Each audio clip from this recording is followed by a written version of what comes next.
The views and opinions expressed by the hosts and guests do not necessarily state or reflect those of the company and its management. Furthermore, the assumptions, views, opinions, and insinuations made by the host and guests do not reflect those of the show, the management, and the network. In addition, all copyrighted material is used without permission and will be removed with notification from the rightful owners or their agent. So there. From the deepest depths of the interweb to all the ships at sea.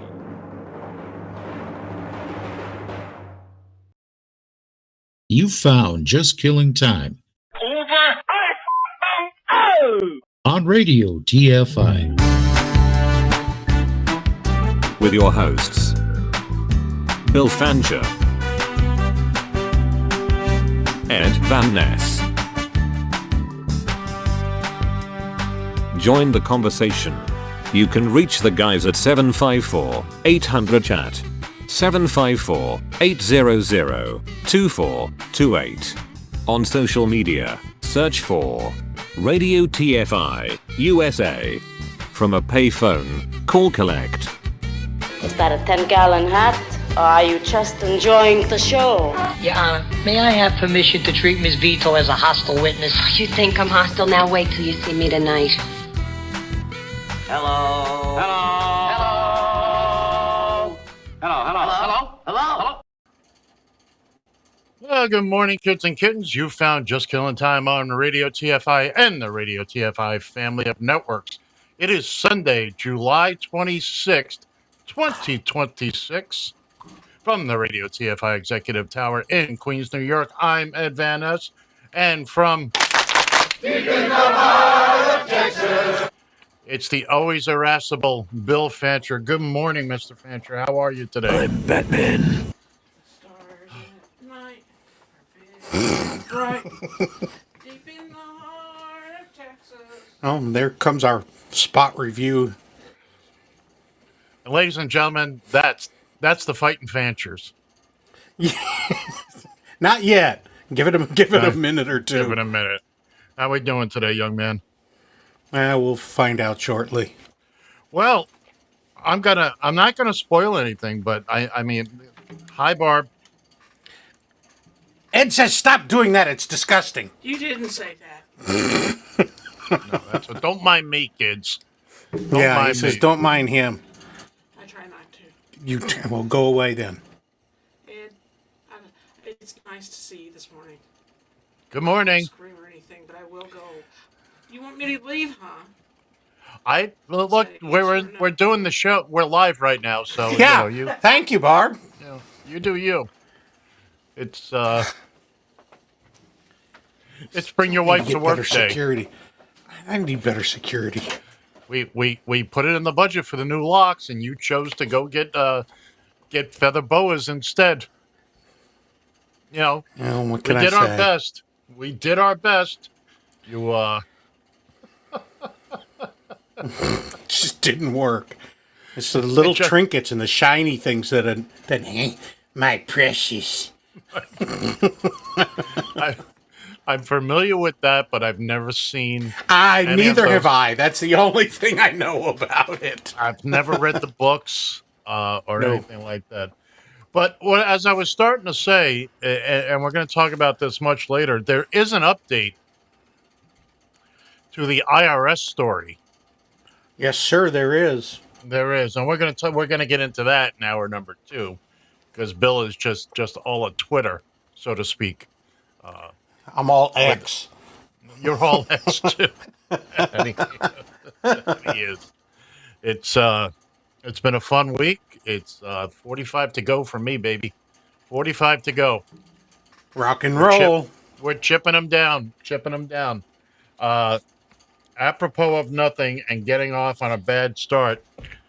I found this the other day on the interweb, Bill, and I've been holding it back for you. Okay. And somebody wrote, I've been retired for 90 days. I woke up this morning and thought it was Saturday. Am I doing it right? That's not funny. I woke up Wednesday morning. It was like 8:22, and I thought, "Oh my God, I'm going to be late for the show." And I went in, I did my blood sugars, took my shot, and everything else. Then I looked at Barb and I go, "Is today Sunday?" No, it's Wednesday, dumbass. So see, retirement can be a bitch at times. It's not for the faint of heart, apparently. No, it's not. This is why I'm training. This is why I have a coach. I have my retirement coach, and I once did that way back when I was a young man. And I woke up one Saturday morning. I woke up Saturday morning, and I just went about my business. I got dressed, showered, and all that, and to go to work. I was halfway to the train station when I realized I picked up a newspaper. I was like, it's Saturday.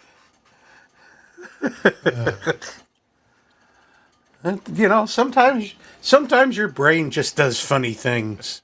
Sometimes it just checks out, man. It just checks that's out. It. You're on your own today, bud.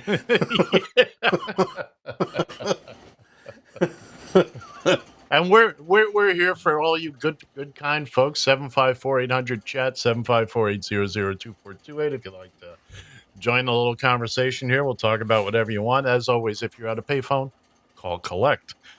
If you're watching us on the YouTube or the Face Plant, feel free to comment. Young Mr. Fancher is in charge of the comments section. And Lieutenant Dan!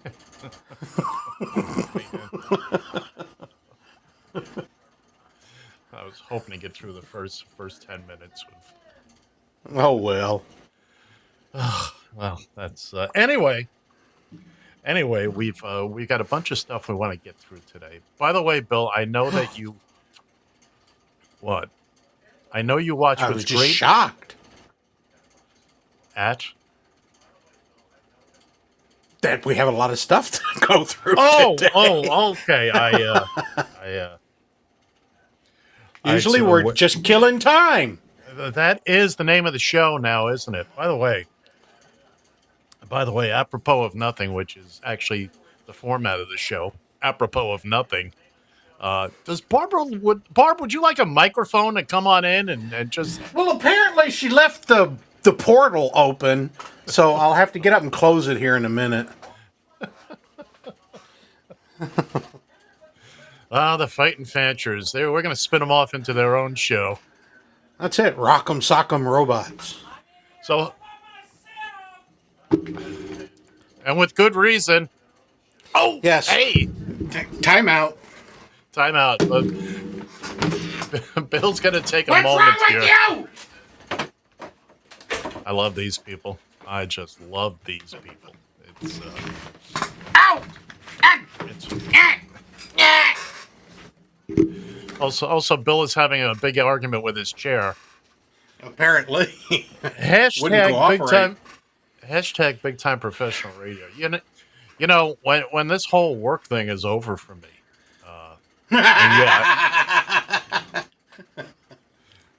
I think we'll probably we'll probably shift everything over to Retired Guy Radio, and yeah, that would be the best thing to do. All right, what do you say we get to some things that happened in the past week or so? What do you say about that? Let's do that. But first, as always, as has become our new tradition. If you could say something to President Trump and he was going to hear you right now, what would it be? You're a worthless pile of And you voted for him how many times? 3 times. That was my bad. Apparently, I'm an idiot. Thank you, Amanda Robbins of somewhere in Pennsylvania. That's yes.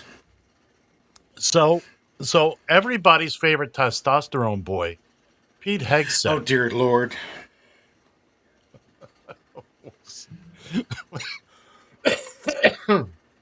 Was in before Congress, and we've got a number of clips from this, and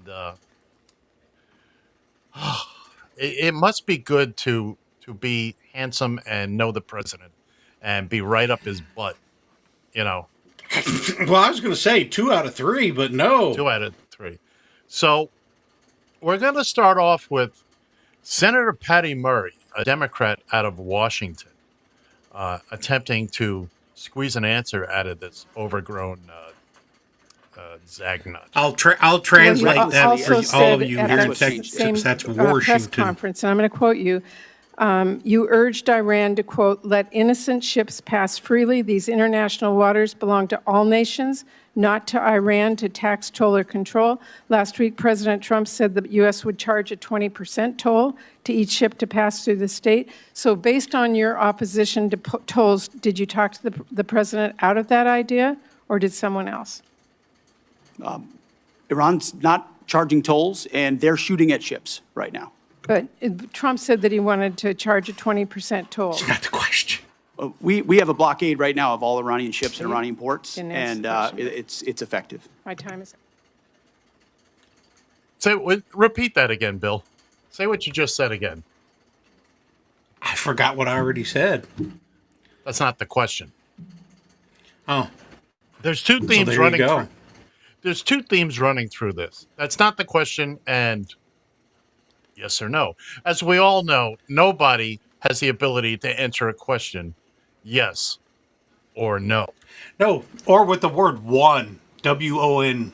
Yeah, well, that goes. We're going to move on now to our smallest senator from our smallest state, Jack Reed, out of Rhode Island, who's he's going to give him the business. Completely aware that the Strait of Hormuz could be closed, and obviously sinking their ships has not affected their ability to effectively close the straits. We had U.S. boats that surrendered to Iranian ships under the Biden administration, so their navy was effective in We're talking expeditionary about a war you started, not a situation in which oil was flowing freely. There was no conflict. We weren't losing personnel as a result of Iranian actions. So your fallback to the Biden administration is just a very, very obvious excuse for what I think is probably, as you described so often, gross negligence. You did not fully inform the president that you would be in a situation where the Strait of Hormuz could be effectively closed, oil prices could surge, and effectively the Iranians could maintain their ability to strike back as they are right now. They just killed some of our servicemen last weekend. To which I say this to Senator Reed. Attaboy! Yeah. Huh. It was the Biden administration. That's right. They're responsible for the Revolutionary War. Oh, yeah. And the closing of the airports during it. Oh, absolutely. Bring your microphone closer. Please don't put it in your mouth again. See, now, don't say things if you don't mean them. But I mean, and there is what they all fall back on, the Biden administration. Well, how long are you going to blame the Biden administration? Amazing. I never heard of any naval vessels being captured in the strait when Biden was president. And as far as I know, Jane, get the door. And as far as I know, the strait was open during the Biden administration. Well, it appears it's never been closed before. What we're trying to do now is negotiate our way back to where we were. Yes. Now, how ignorant is that? Well, yeah, now here comes everybody's favorite overgrown barnyard rooster, Foghorn Leghorn, or as you might know him, Senator John Kennedy out of Louisiana. Oh, yes, okay. But, by the way, always remember when you listen to Senator Kennedy speak, and that's not his real accent. That is a put-on accent. But this is serious as 4 heart attacks and a stroke. We need some hard answers and some straight talk. Oh, no. What'll happen, Pete? Senator, I would agree with the chairman, but the likely outcome is they would try to impose their will on the waterways in ways that the world would not like. Call it a toll, call it a fee, call it an exchange, call it control. They would do something that they would try to hold it at issue. Yes, sir. Would they try to commence development again of a nuclear warhead? Part of the reason President Trump had to have the courage to do what he did after Midnight Hammer is that they didn't give up their ambitions even though their nuclear sites had been obliterated. So this is a regime hell-bent on nuclear ambitions, and Guys, President we Trump's need been willing to straight go after them. answers. We need straight answers. Absolutely correct. I'll say, boy. I say. Answer the question, boy. Damn. Coyote versus Acme coming to theaters, I think, next month. Absolutely. No, it's a real movie coming out. It's a real movie. Oh, okay. And you say so. And the villain is Foghorn Leghorn. How was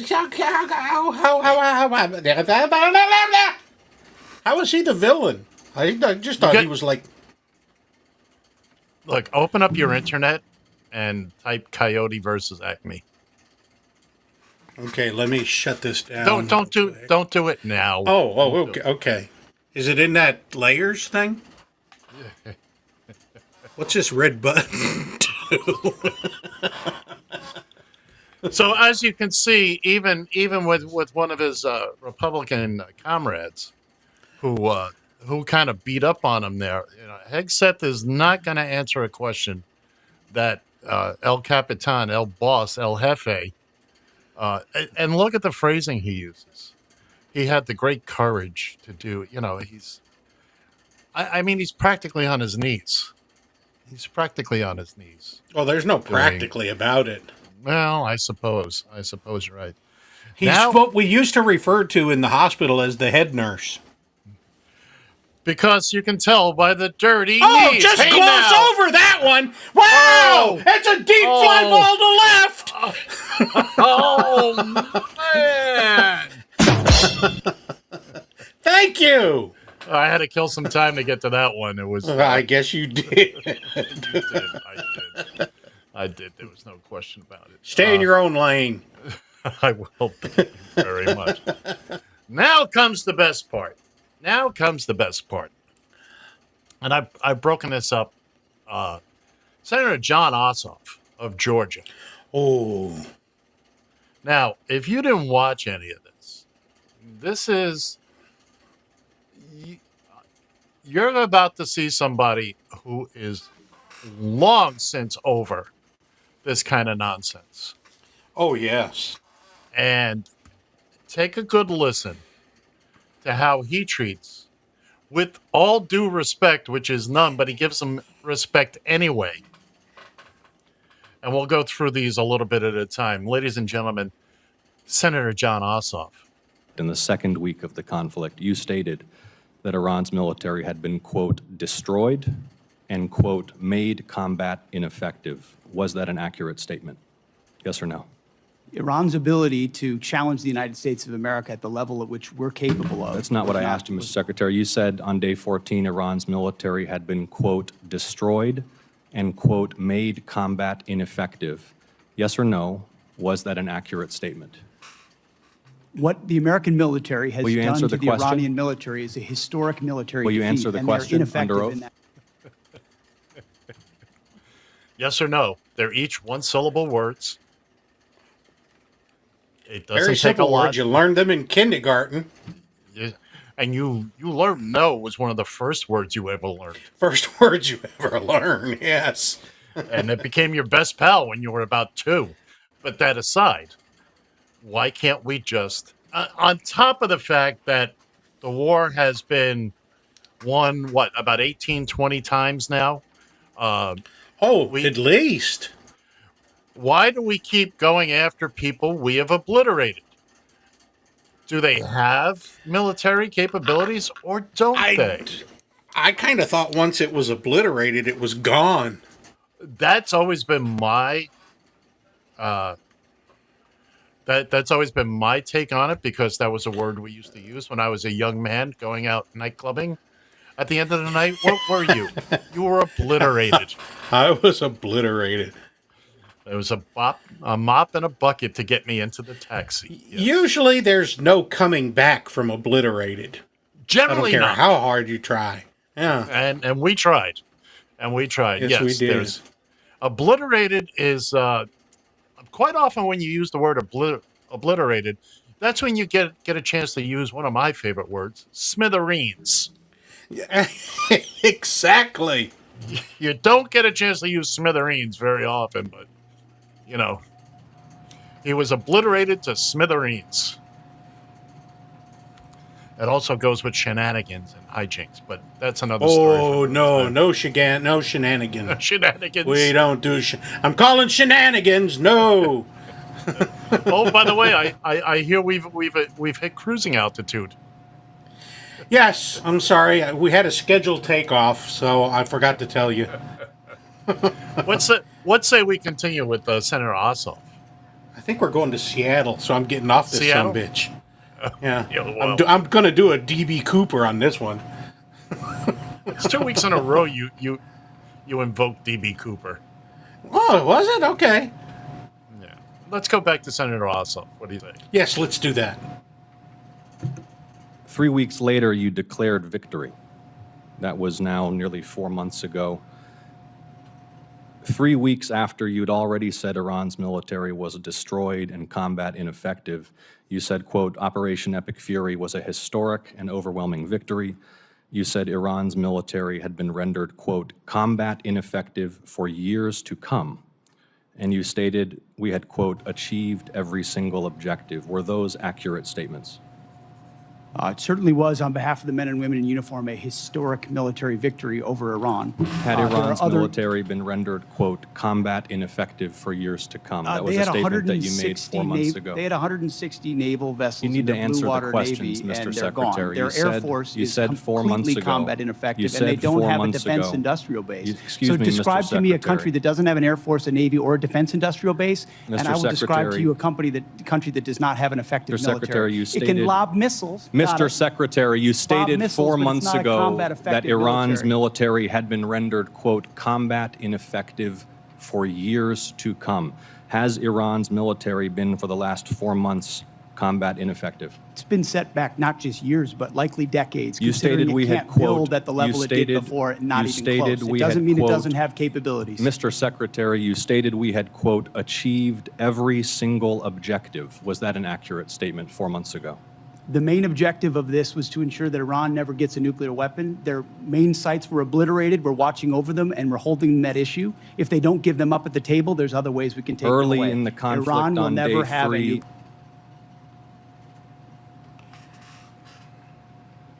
Senator Ossoff, right there, is... You know, the Democrats need to contact me, and I'll sit in the back when they answer questions. I come go, answer the damn question! You can see Ossoff there on his face, and it's the tone of his voice. You can see he's like practically saying these things through gritted teeth. He's going to throw a creamsicle at him. Well, he wouldn't do that because that would be a waste. Oh, that would be very bad. But I think he would throw an eraser at him without question. Yeah.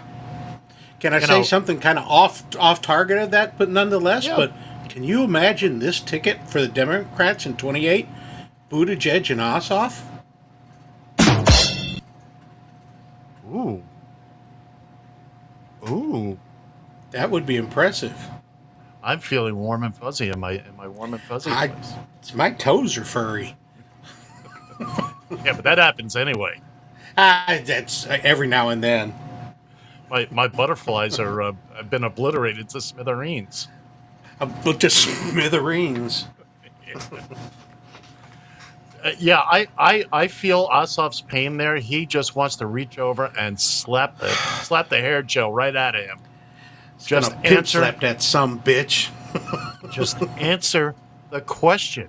It is yes or no. I mean, I really wonder if these guys sit in front of a mirror each day and practice these answers, because they're really not answers. They're just, deflections. Let me see. I'm having trouble pronouncing it. Obfuscation. That too. If you can pronounce it, give us a call at 754-800-JED. I dare you. I double dog dare you. So That's there you it. have Shall we continue on with Senator Ossoff's? There's more. There's more. There's more? There's more. Stay I'd tuned. love to No. hear this. Well, you're gonna. Mr. Secretary, early in the Right. conflict, day 3, you said one of those core objectives was to, quote, destroy the missile threat, and as you restated on day 5, to, quote, obliterate Iran's missiles and drones. Those were clearly and repeatedly stated core objectives of the campaign, which 4 months ago you declared had been completed victoriously with every single objective achieved. Were those objectives achieved 4 months ago? No one ever stated that every single missile was gone. Ultimately, combat ineffective means they're not able to dig them out of their UGFs and shoot Had at the us. missile It threat doesn't mean they been don't have defeated underground 4 months facilities ago? where they put missiles in them and hold on to them because they're the world's largest state sponsor of terrorism. So we never expected they would stop having capabilities to shoot. The question is at scale against an opponent like the United States of America, which went toe-to-toe with them and Iran couldn't. That man has never met an answer he couldn't obfuscate. Obfuscate. Obfuscate. Obfuscate. Master, whatever. I wonder if somebody asked him if he drinks or not, if he'd answer that question. Obfuscate. O-B-F-U-S. There you go. C-A-T-E. F you too, buddy. Hey now. No need for that kind You of said talk. it first. You I said it didn't. first. You even spelt it. Fine. Will this make you feel any better? You are fined 1 credit for a violation of the verbal morality. Attaboy. What's your That'll language, teach bud? you. We're on the air. I self-obfuscated. I self-obliterated to smithereens. Yeah. And finally, Are they yes, trying to get him to understand the word obliterated for F's sake? I don't think, even if he does know, look, he's sucking up to the Fuhrer there, and he's not going to. Absolutely. None of them are going to say anything that's going to make Sleepy Don upset or wake him up, for that matter. Well, if he's going to be asleep, say what you want. He's not going to hear it. Well, somebody will play it back to him later. So Yeah. Let's wrap this up with Senator Ossoff. You stated on March 8th, day 9 of the war, on 60 Minutes, you assured the American people of Iranian surrender. Does that remain your prediction? Ultimately, Iran will never have a nuclear weapon to threaten the United States of America. That has been the objective, and it remains so.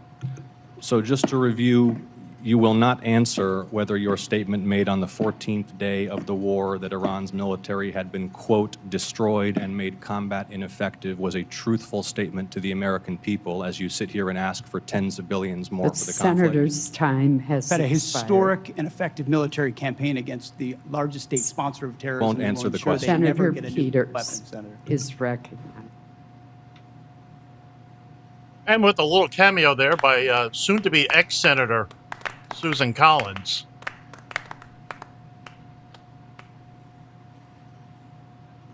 You done, Bill? I don't know. Ask the person clapping. So, like I said, we had a little cameo there by the chair, Senator Susan Collins. I'm sure she's a person who can't stand still for 2 seconds. If that isn't, I'm telling you. As a side note, I watched a video about her a couple of weeks ago. When she first ran for Senate, she ran on the basis of, I will never seek more than 2 terms, because we can't have. Yeah, we had one in Minnesota do the same thing, Paul Wellstone, and then he decided to run for a 3rd term, and he was killed in a plane crash. No! I mean, that's karma, baby. That's karma. Oh, man.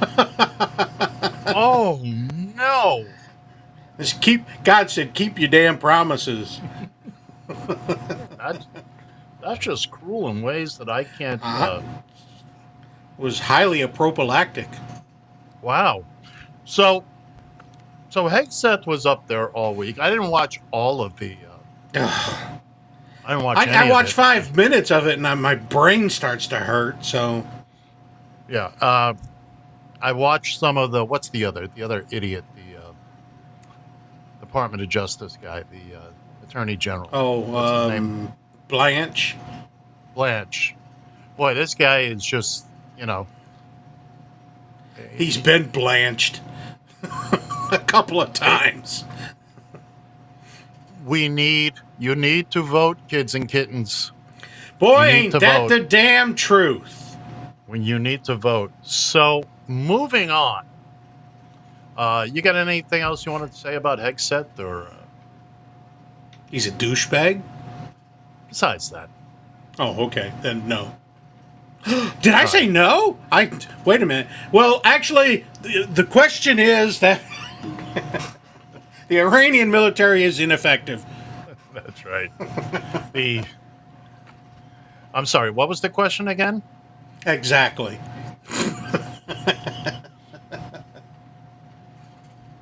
I'm glad you asked that question, because as it turns out, here we don't actually look at it that way.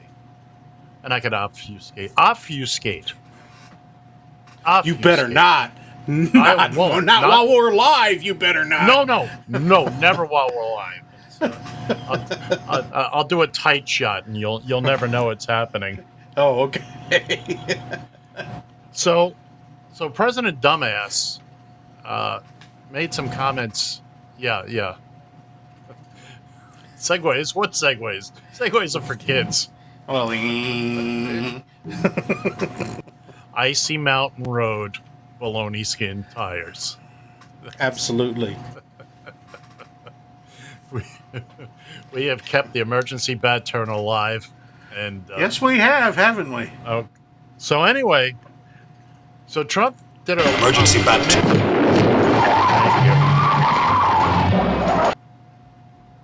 I am really sorry I ever showed him that stuff. You should. I am. So Trump started going on about one of the things that really irks me is they like to talk about the Green New Deal as if it's been passed into law. It's never been even brought into Congress. It was something that was suggested as a way to help with the environment and climate. It was never that all the things suggested in the Green New Deal have not once been put in a bill or anything like that. It's never been presented like that. And yet this goon keeps talking about it like it is. Please have a listen.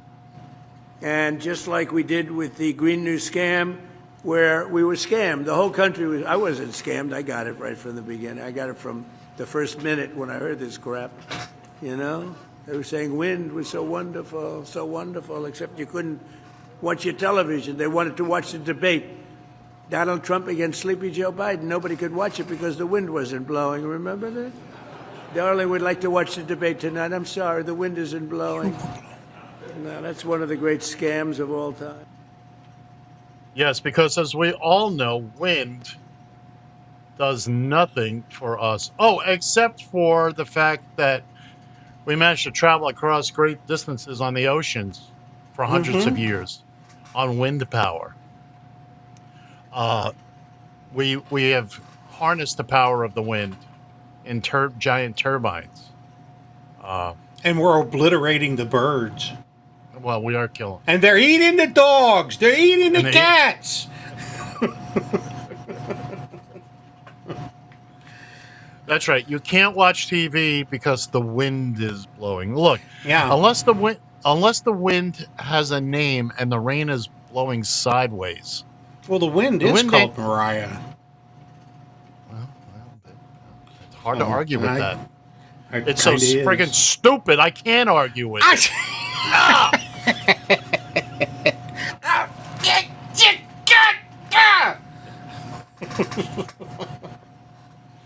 Thank you, Walt.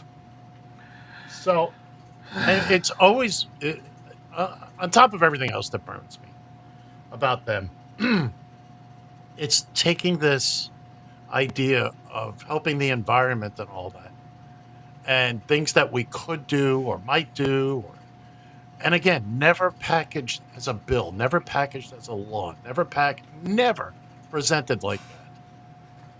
And idiots like this, and he's an idiot, kids and kittens. Let's not. And that's an insult to idiots. It is, and I take that. I apologize to Bill, as leader of the idiots. Please accept my apology. They follow me around like lemmings. You know why? You know why? Because they're idiots. That's why. Because they're idiots. I keep telling them, go away. Go away. Stay with the program, man. Stay with the program. So yeah, I mean, again, his speaking of lemmings, his lemmings will take all this stuff and oh, that's true. You can't watch TV if the wind is blowing. Really? No. Do you still have an antenna up on the roof of your house? Last time I checked. I mean, is it 1958 where, you got to stand Don't I there wish. Please explain. Let's go into detail on that. I'm calling you bluff. We wouldn't have the dink face for one thing, and then I'd only be 1 year old. So, what the hell? I'll start the show all over. And the world will not yet know the glory of me. So, there's... Amongst other things. So, Saturday night, they did the White House Correspondents' Dinner, Part 2. And I didn't watch it. I've seen some clips from it. He did fall asleep during it. Of course he did. How could he not? And I'm going to play this clip, and I'm playing it simply to demonstrate what a jackass he is. Okay? What a complete and total jackass. By the way, he's sitting up on the dais. I don't have the clip of this. And Wolf Blitzer is up there presenting an award. Yeah. Presenting an award to journalists who exposed Trump for being on for being a pedophile. Yeah. And he had to sit there and just take it. Oh, he's going. Yeah. Oh, me? No. Yeah. Just wait till I get up there. So he got up there, and this is one of the things Mr. Personality had to say. But I want to personally congratulate CNN's Caitlin Collins on receiving her award. It was all about me. It's a fake. She shouldn't get the award. It was a fake, but I didn't mind. I said, Caitlin, congratulations. But it was fake. There's no question about it. But she's a young, attractive woman. She never smiles. I said, Caitlin, do you have a smile? Smile. You have a nice position. No, I'm looking at you. You're at CNN Fake News. You should be a happy person. So smile, Caitlin. Just smile. But ask any woman how much they like to hear that. Oh, you'd be much prettier if you just smiled. If you just smiled after you extricate your testicles from your ears. I mean, he is the epitome of, if you don't have something nice to say it anyway. I'll say it anyway, yeah. And again, even his own MAGA base they're done with him. A lot of them are. Well, and did you also see at the end he put on a Trump 2028 hat? Yes. Oh, there's a clip of that we don't have. He referred to it as, that would be my fourth victory. Because, one was rigged. Yeah, one was rigged. See, now this is the only conclusion that I've come to why he's trying to relitigate the 2020 is because the Constitution says that a president serves 2 terms. He thinks those 2 have to be consecutive. So the first one was interrupted, so that's why he's entitled to another one after this one. And if he gets defeated in that election, then he can start over again and have another 2 and just keep going on ad nauseum. Right. No, you're not. That's one of the scams that they're trying to pull here. That's one. But it doesn't say anything like that. There's nothing in there. No, it doesn't, because if that's the case, I'm getting my Obama 2028 hats. Right. Because, or my Clinton 2028 hats. or even my Bush 2028 hats. Yeah, because things are always better with Bush. Well, see that? You're just a nasty, nasty human being. Blah.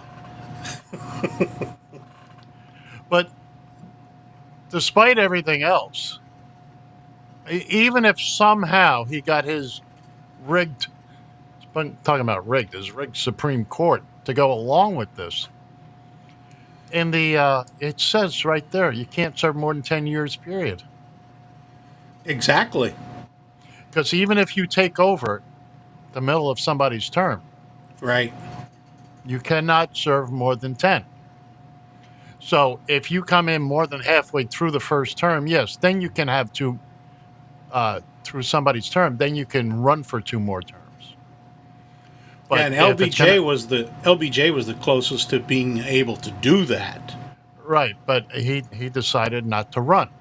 No, and by the way, that's not Spanish for a blowjob.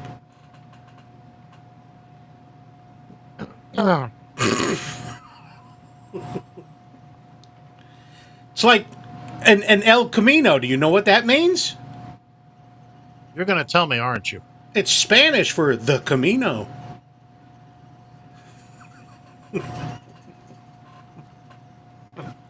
Come on, man.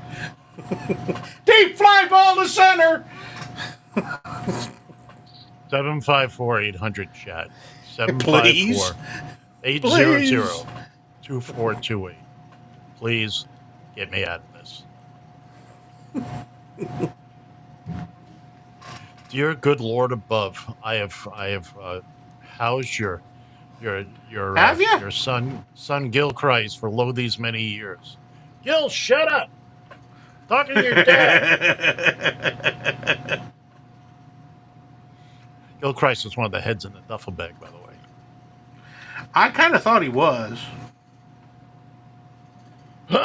Moving on. Jay, stop this crazy thing! So there's a young lady that I follow on the Twitter.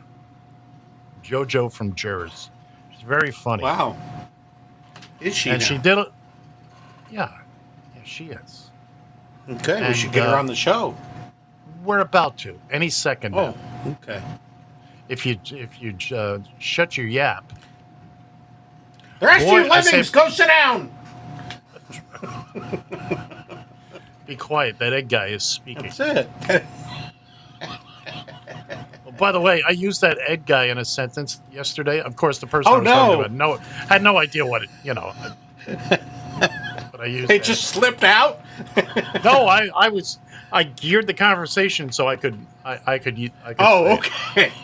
But of course, nobody else would know what it means. Some of bitches.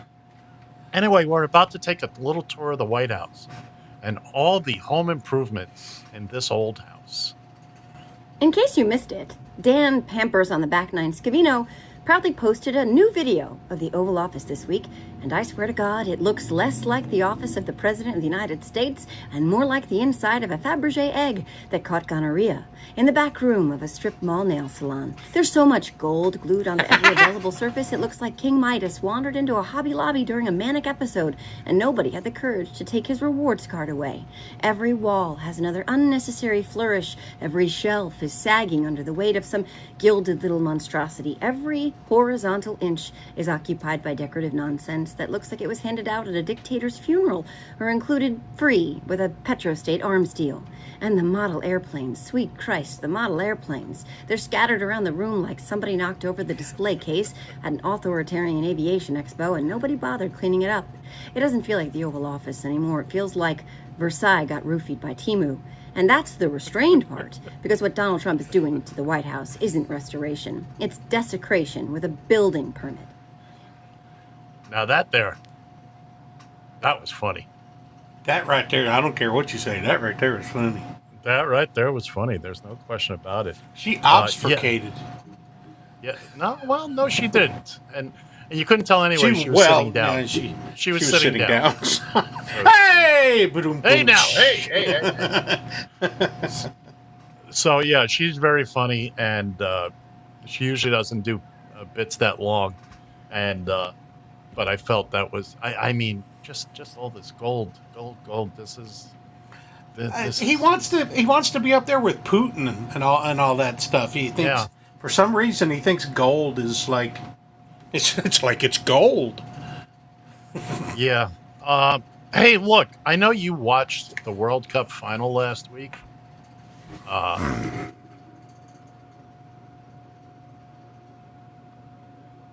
But anyway, at the end, after the game was over, guess who came on the field to present the trophy? He tried to photobomb their their picture.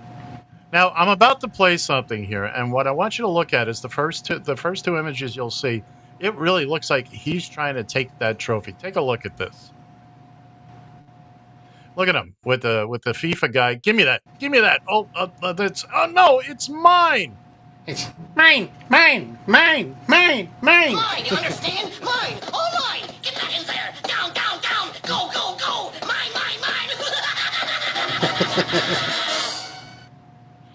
Daffy Duck. It's a great trick, but I know pretty only close. do it once. And then, guess who visited the White House this week? As we're staying in the sports realm.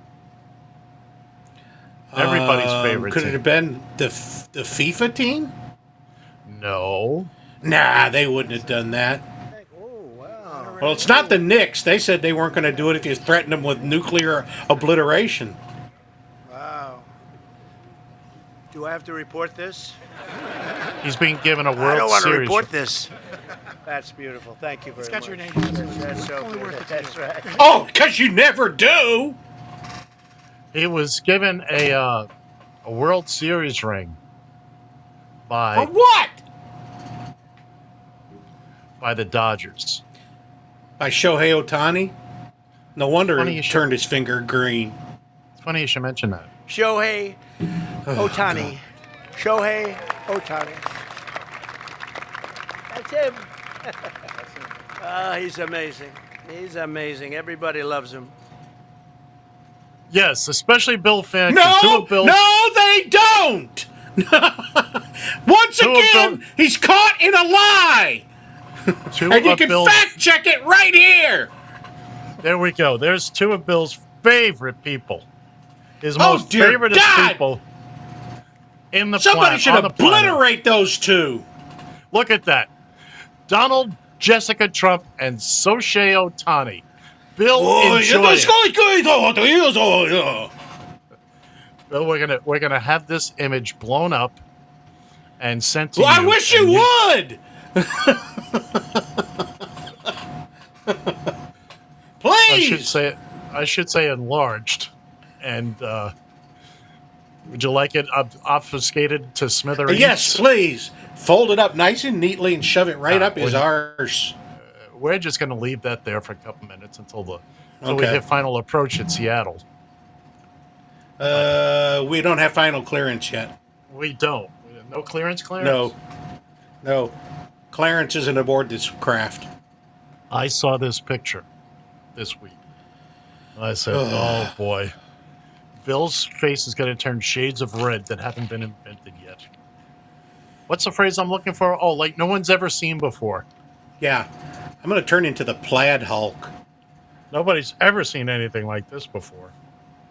Nope, that's for damn certain. I will take it down now. I feel you've had quite enough. Quite enough.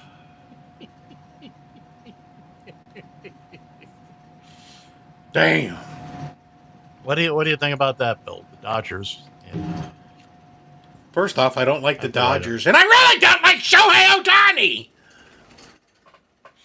Don't hold back. Tell us how you really feel. I just don't like him. Tell us why you don't like him. Because he's not American! There's a lot of people not American. Quit coming to our country and taking over our sports!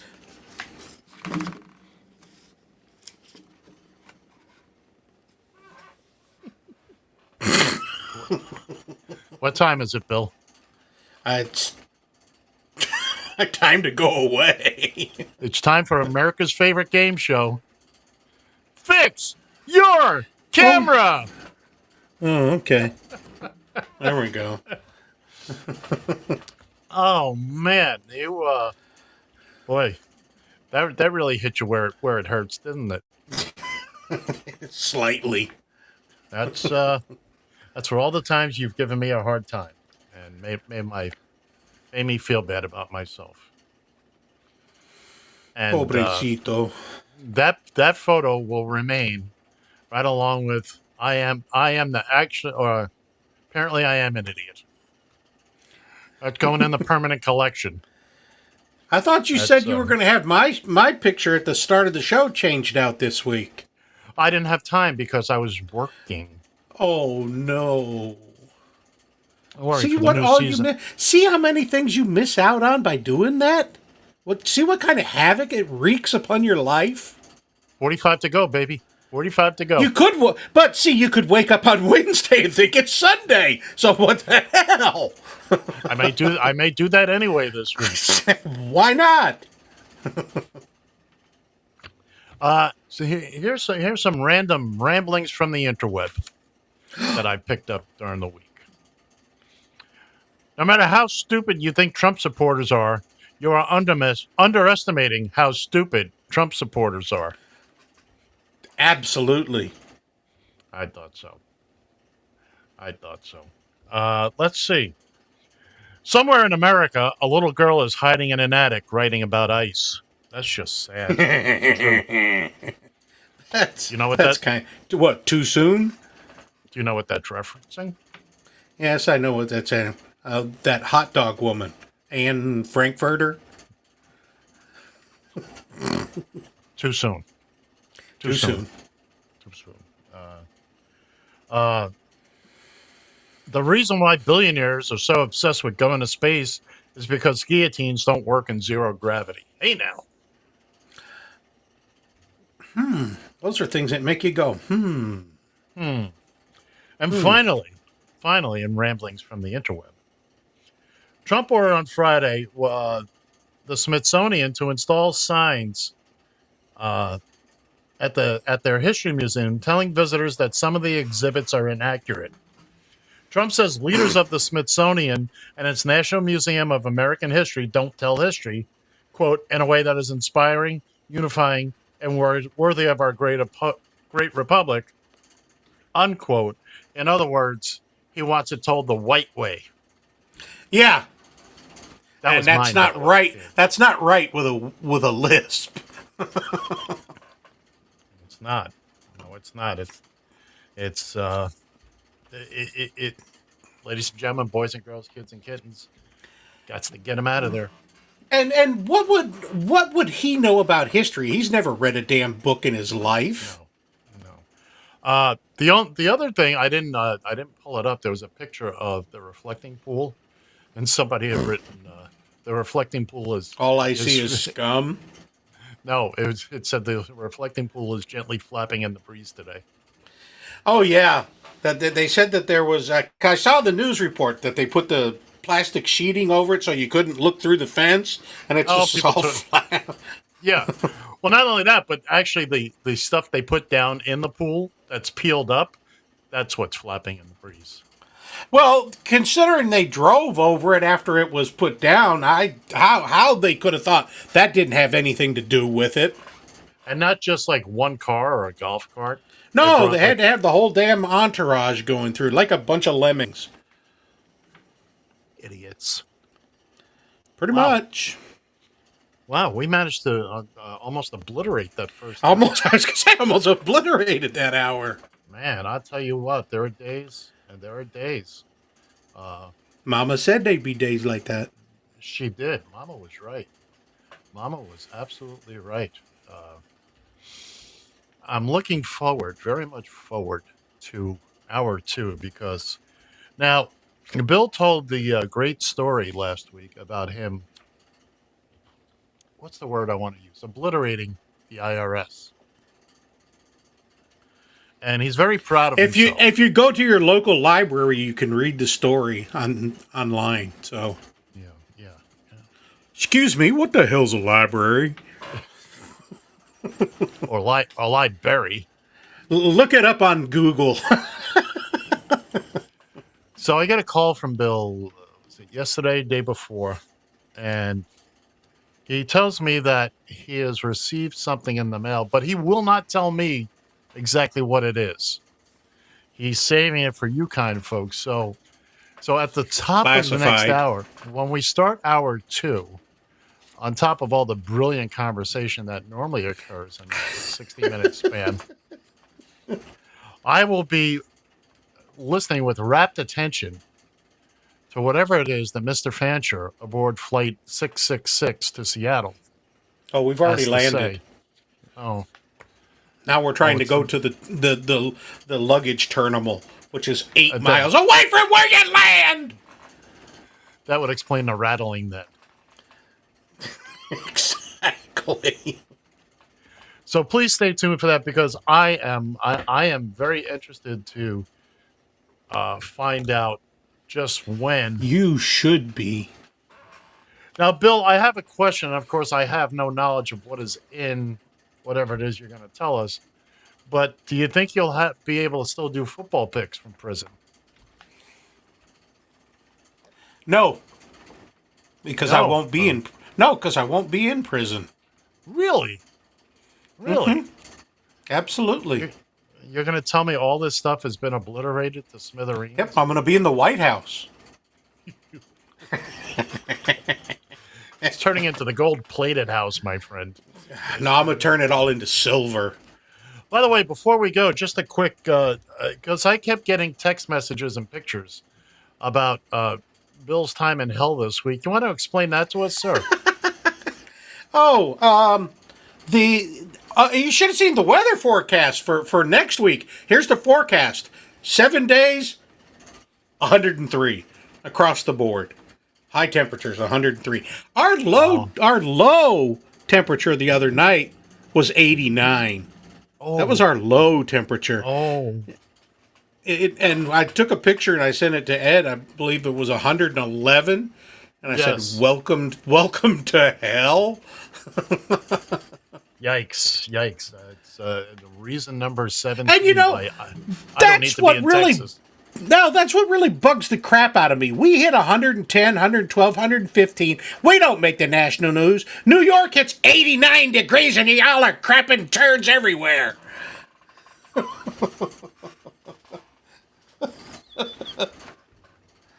got to tell you a very quick story. So when I was a teenager, it wasn't news all day long. The local stations, they had, you had the 6 o'clock news. Channel 7 here, the local ABC affiliate, had the 4:30 movie. They would take whatever movie and make it fit in the 90 minutes. So one day they break into the movie. And it was a movie I really wanted to see. It's a big, snow is coming. Snow. As if we'd never seen snow before. By the end of it, they were apologizing because it passed by us. We got a dusting of less than half an inch. And you even mentioned snow down here, and the grocery stores are just everybody's there. Oh, we won't be able to get out for 90 days. Well, of course. I mean, that's not a common occurrence where you are. You know, it's you're not common really enough. You get 1 inch of snow, and people are stockpiling toilet paper. And give me a break. Yeah, but you know, it's what you're accustomed to. When was the last time you drove in snow? Probably last winter. That too. Well, ladies and gentlemen, that sound means we're out of time for this hour. And damn. Our returning champion, Bill Fancher, will be back in hour number 2. We'll be back in hour number 2. You found Just Killin' Time on Radio TFI and the Radio TFI family of networks. We're going to play a couple of funny little things for you, then come on back. We'll be back in about 5 minutes or so. And we'll see you then. Boy.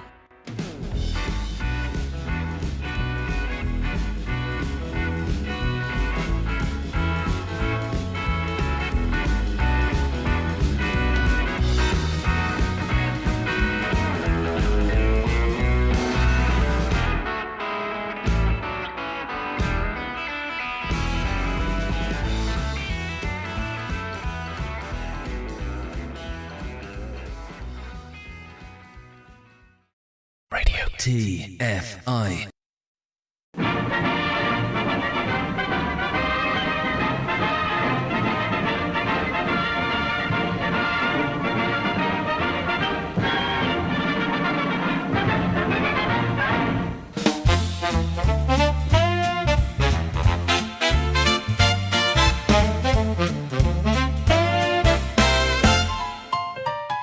There's a time in every young man's life he has a touch of shame. He wants to be a fella, but he feels just like a dame. From Christopher to Stanley, we long to be more manly. Well, Uncle Pete has got a treat, and you'll be glad you came. Testosterone, it's the juice that makes you burly.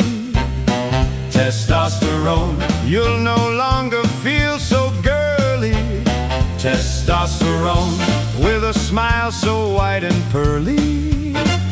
Watch your little guy salute, watch your rifle cock and shoot. Testosterone, it's a gift from God Almighty.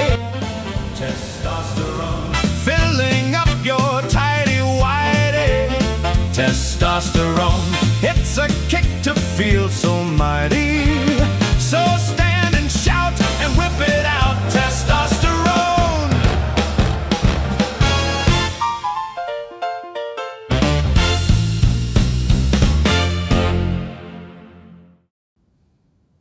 God, I love men.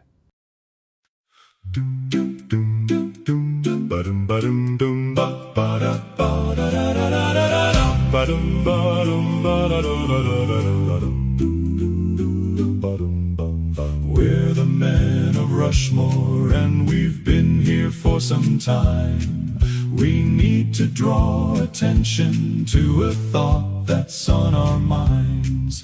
We watch this country fall apart in front of our own eyes. What we have to say we offer without compromise. What in hell were all you people thinking?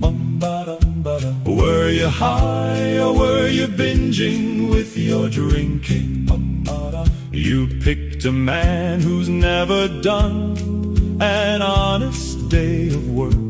He's a jerk, he's a jerk, he's a jerk. And now he wants to join us here and add his ugly mug. Excuse us if we come across as rude, but he's a thug.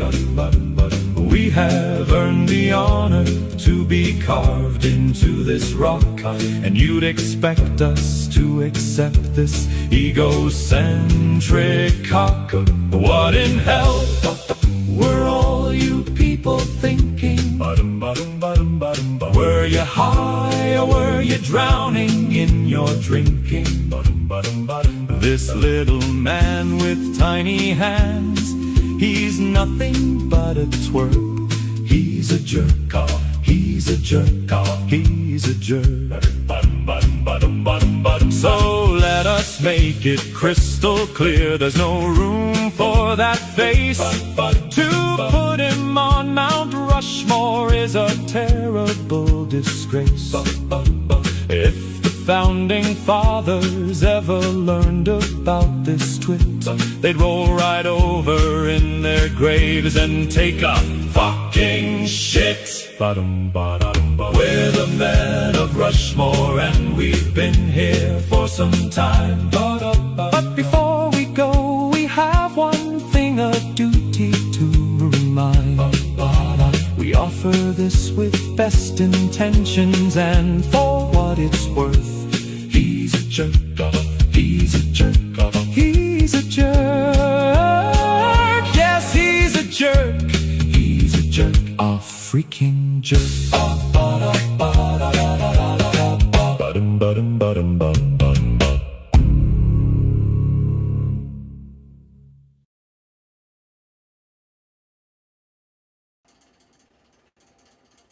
All right, kids and kittens, we are back. You found Just Killing Time on Radio TFI and the Radio TFI family of networks. I'm Ed. Bill is in that blank square next to me. I don't know where he is or when he's going to get here because it's not like we do this every week. Oh, let me turn this microphone on. There you go. How you doing, Pally boy? I'm sorry. I was getting my testosterone shot. Oh, well, that's good. How'd that work out for you? It hurt. Did it now? Where'd they put it? Oh, like you don't want to know. You're right, I don't. You've, once again, welcome back, kids and kittens. We have a phone number, 754-800, chat 754-800-2428. If you'd like to participate, we'd love to hear from you. If I you're dare you. If you're on YouTube or Faceplant, feel free to comment. Young Mr. Fancher with his cattywampus camera will put up the appropriate messages, and we'll go from there. Ladies and gentlemen, boys and girls, it is now time to do something. Last week, Bill regaled us in his tales of the IRS, how he beat them back to within an inch of their collective lives. How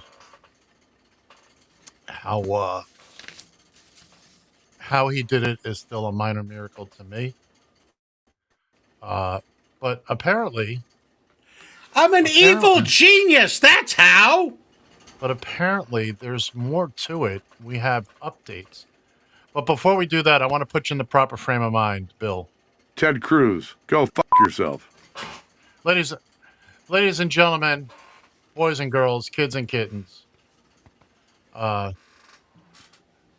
Let me start it this way, Bill. How long ago do you think you got that letter? Which one?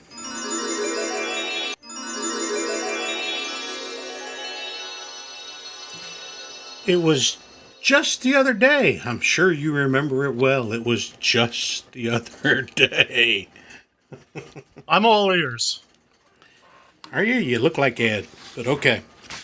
Well, for those of you who watched last week, and for those of you who didn't, what the hell is wrong with you? We're not going to relitigate. We're just going to update. But last week, however, Ed did mention when I told everybody that I got a letter. Ed said, "Well, is it the right letter?" I said, "It's a letter."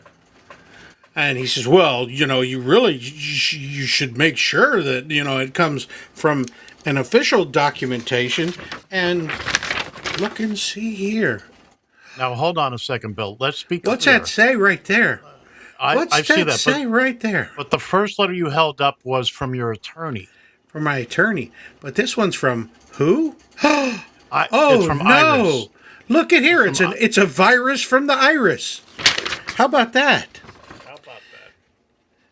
And it came to my attention and my lemmings. Just had to include them. Of course. It's from the IRS. This is IRS Notice CP508R. I have made a note of that. Yes, as well you should have. Important information. Please read. Actually, I thought I'd rather scan it into my memory bar. But anyway, or maybe just absorb it in through the skin. That could happen too. Okay, so this is an official document, by the way, since it's got numbers and stuff on it. It says, "We, the people of the IRS." we the people being of sound mind and body. Yes. It says, "We notified the U.S. Department of State that we reversed your certification of seriously delinquent tax debt. We previously notified the U.S. Department of State that you were certified as owing a seriously delinquent tax debt." That's the funniest damn thing I've ever read. "We reversed that certification and notified the Department of State." Oh, I hate that when that happens. It's that arthritic finger. Sorry. What you need to know. I don't need to know jack. I stuck it to your ass, and you're going to like it. What you need to know. You don't need to respond to this notice. No, you're right. I don't, but I'm going to. Because we notified the U.S. Department of State that the certification of your seriously delinquent tax debt has been reversed! Reversed! It's been obfuscated! Has it been obliterated? Hold on, Bill. Not yet. Not yet. Hold on. Oh, okay. I'm the holding U.S. on. Department of State is not required to deny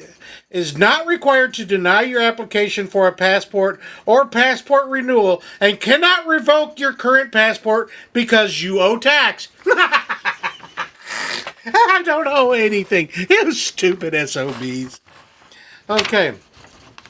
The U.S. Department of State may, however, deny your passport application to revoke your passport for reasons unrelated to your tax debt. So just by being me, I can have my passport revoked. That's reason enough. So that, that obviously, I think that's a standard thing that they have to put in the letters. It says, on December 4th, 2015, as part of the Fixing America's Surface Transportation Act, Congress enacted Section 7345 of the Internal Revenue Code, which requires the Internal Revenue Service to notify the U.S. Department of State of taxpayers certified as owing a seriously delinquent tax debt. Oh,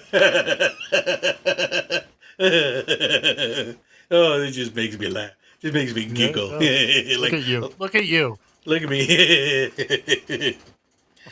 The U.S. Department of State is generally, not always, is generally prohibited from from issuing or renewing the passport of a taxpayer that has been certified. The FAST Act also requires the IRS to notify the U.S. Department of the IRS. I can't even say it without laughing. To notify the U.S. Department of State of the reversal of a certification of a seriously delinquent tax debt. Take that, you some bitches. And there it is, in all its glory, an official letter from the IRS. So Ed, suck it! Is it signed by Marco Rubio? No, it's signed by Tom Bovey. I don't know who the hell that is. Oh, really? Oh. Yeah. Oh. It's got to be official. No, there's actually no signature because nobody wants to admit getting by me. All right. Well, first off, congratulations on duping the government. As well I should. Second of all, remember, that letter states that you were delinquent. So, in other words, you owed them money. I never said I didn't. That's fair. Come to think of it, you never did. You never did. I just hid under my Barack Obama and let him try to come and give me your dirty screws. That knocks out about a 5-minute rant I was going to do about what a thief and son of a bitch you are, but apparently you already know it. That's not thieving. That's not thieving. That's genius. Evil genius. Like Wile E. Coyote. Yeah, handful.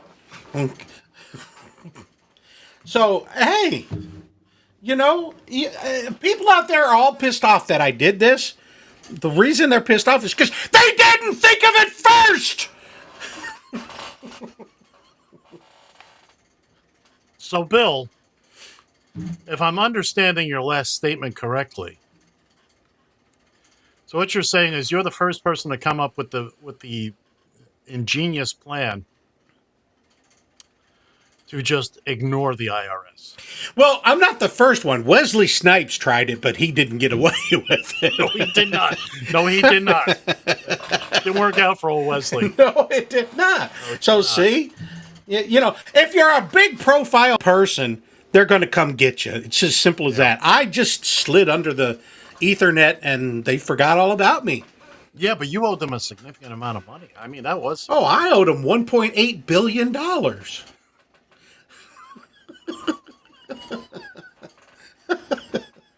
And don't get me wrong, I'm happy for you that you're not going You to should jail. be. You're not going to jail for this. Well, no, not this. I'm sure they'll find something else. But what I told you, all of this was from 2012, 2013. Why they skipped 2014, I don't know, and 2015. And I did check, and the original tax was $3.45. And after tax, premiums, and interest, there you go, got up to $75,000. So be careful, folks. It's gonna happen. That interest, that's how they get you. That's how they get you. Well, once again, I'm so happy to know that my federal government is now out 75 grand because you're a thieving bastard. Oh, they're out 75 grand. Why don't you? Oh, I'm making bitcoins tomorrow. Look for the new Ed Van Ness meme coin starting on the 1st of August. Will it be just my head? Yeah, we'll just be that Ed guy.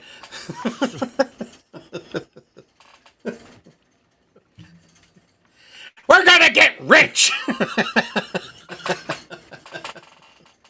You come back next week, I'm gonna have gold all over the walls. Well, I don't know what to say. That was certainly I didn't realize I was going to be the subject of a meme coin. I think what the hell? Why not? By the way, bitcoins aren't real things. So where would my picture go? I don't know. We'll make something up. We'll put it on a Shohei Ohtani baseball card.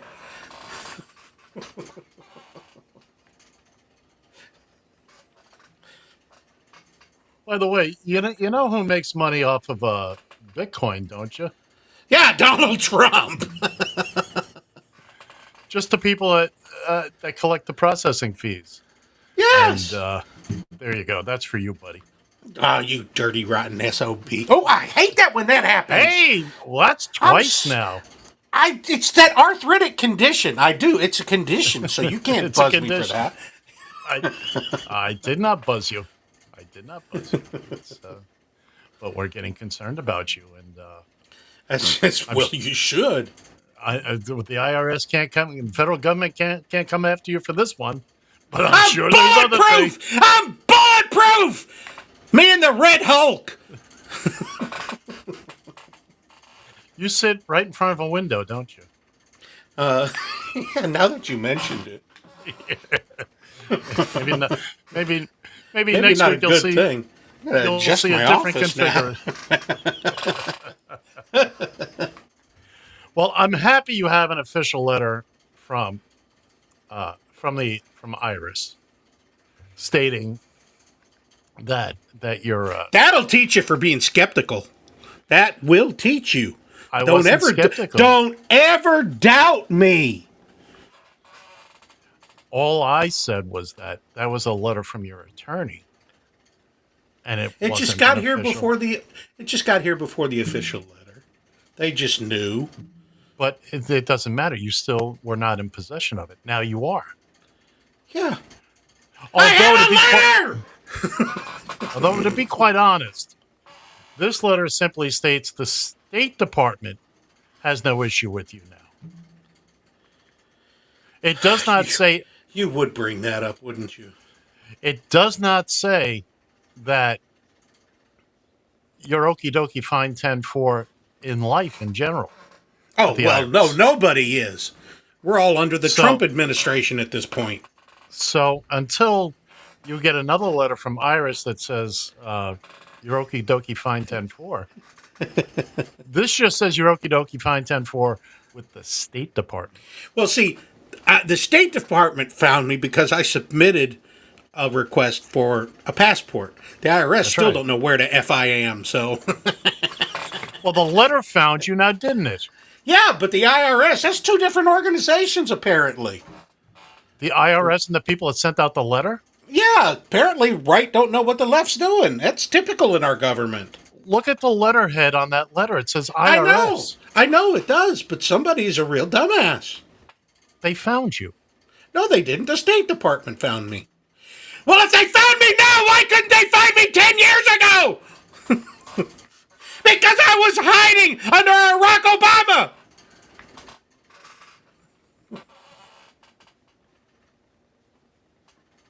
You okay there, pal? None of this matters at this point. What matters at this point is, I don't know you SOBs a penny.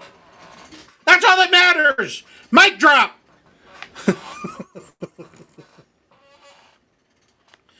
So, moving on. Moving on. I'm kind of afraid to at this point. You should. I'm kind of afraid. Because you're still paying taxes. I get money back every year. You poor SOB. Yeah, but you're still paying. Well, it comes out of my paycheck. What's a paycheck? Well, I'm happy for you, Bill. That You now should be, because I sure am. Now you can peek your head up into the sunlight. Mm-hmm. A little bit. And not look for that red dot in the middle of my forehead. Well, I don't know for sure that the red dots, again, it's only the State Department is not interested. or it's not even that they're not interested. They just said, okay, now you can get a passport. Yeah, well, so now I can leave the country and they'll never find me. But there are other departments in the federal government that may not be so forgiving. For instance, Homeland Security. Bring it on! Bring it on! For instance, Homeland Security. I dare ya! Homeland Security. What, I have to prove I'm an American citizen? Well, they may stop you at the gate. What gate? At the airport. Where the hell? Oh, I'm not flying anymore anyway. That one trip to Seattle cured me of that. Okay. So, where are you going to drive to get out of the country? Galveston. What's in Galveston? Shouldn't have told him. You are fined 1 credit for Oh, shit! Did I say shit? Statute. Watch your language, bud. We're on the air. You are fined 1 credit for a violation of the verbal morality statute. Watch your language, bud. We're on the air. One more, because I said shit 3 times. You are fined 1 credit for a violation of the verbal morality statute. Watch your language, bud. We're on the air. You are fined 1 credit for a violation of the verbal morality statute. Watch your language, bud. We're on the air. Yeah, just try and collect it! I'm not the IRS. Yeah, that's exactly right. Okay. I don't give up that easy. No, you don't. No, sir. Take it out of my check. I know where you live. Don't tell me. I know where to find you. Right outside with a cigar. Well, maybe not this week. Not at 103. No, that's hot. We have a thing here every year. The first 103-degree day. This year they won like a free upright freezer and stuff. So they'd be giving away like 900 of them through the next week. Who does this promotion? Let me see. I think I know who that is. Ted Cruz. Go fuck yourself. The IRS? No, it's the local TV station. Oh, okay. And last year we didn't even hit 103 the whole summer. They had to raffle the thing off at the end of the year. So now do they do just one or one for every day that it's... No, they do one. It's the first 103-degree day. You have to pick the day, the hour, and minute that it hits 103 out at the airport, which I don't understand because nobody lives at the airport anyway. Thank you, Mr. Carlin. Put them welfare people to work filling in the Bering Strait. Charge them Indians $1 a head to go home.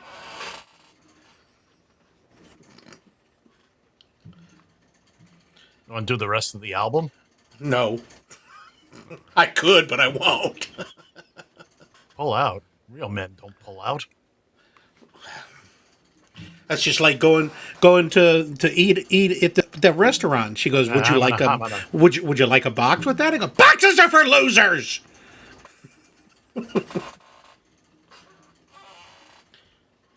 No comprende.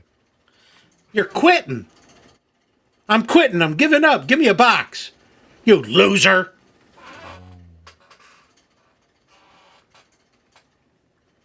God, it's like pulling teeth. Where's my pliers? You got yourself pretty worked up there today, son. No, you got me worked. I didn't send the letter, or did I? In the letter. Did you ever stop to think that perhaps someone is pulling a... Here we go again. You got to throw that little caveat in there, don't you? Somebody and could be we're messing now with back at cruising altitude. We're now leaving Seattle. Which I never did the first time. Not on a plane, anyway. Oh. Again, are you confident that no one has... because in this day and age, it is very easy to falsify documents and create authentic-looking documents. Well, there's actually a barcode at the top. If you barcodes notice. are easy. There's a barcode right there. That's easy to do. Then there's the IRS logo, so you can't. I could do that in about 15 minutes. Yeah, you go to prison for it too. Actually, Bill, I could do it in less time because I already have it set up. Oh, okay. Oh, so it was you. Lex Luthor, my hiney. Yeah, you just hide and watch. I'm shaving my head for next week. Oh, I see you've already done that. No, there's still some there. Oh, there's still patchiness. Okay. I'm gonna start calling you Patches. I can't hear.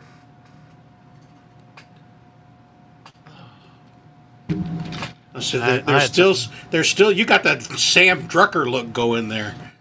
Yeah. Well, that's basically, And that was a deep cut too. And yet, my 3 younger brothers all have less hair in their heads than I do. Damn, it's a genetic thing. No, actually, the old man had still basically a full head of hair. Well, you got it from your mother's side. And my father's hair was jet black. I don't think he ever got a gray hair. Maybe a couple on the side. You're not getting any of their skin tone. No, again, I'm getting too tall for my hair. Yeah, I forgot about that. Yes. Yeah, I'm 6'2". My hair is 6'1 3/4. Then obviously I'm too short for mine. Oh, you're too short for yours. So I did watch the World Cup final last week, and Bill, you can have a temper tantrum now. And I will say this: the reigning champions, Argentina, stunk the joint out. It was terrible. They lost 1-0. What a total decimation. What a complete obliteration. And that was an extra time, too. Yeah. So, man, that was really tough. Did they have a runner at second when they started? On top of that,